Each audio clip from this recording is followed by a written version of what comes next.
Tired of address verification headaches? Let's unlock the secret weapon hiding in your wallet, your bank statement. First, make sure the statement clearly displays the bank's logo or official heading. This proves its legitimacy. Your full name should be printed exactly as it appears on your other identification documents. And absolutely crucial is the complete and current address.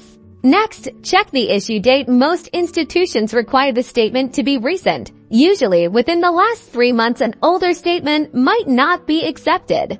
Now, understand where you can use this powerful document: opening a bank account, applying for a driver's license, signing up for utilities. These are just some examples, however. Always confirm directly with the specific institution to confirm their requirements. Before submitting, double-check that everything is accurate. Bank logo visible, name and address matching your official ID issued within the acceptable time frame.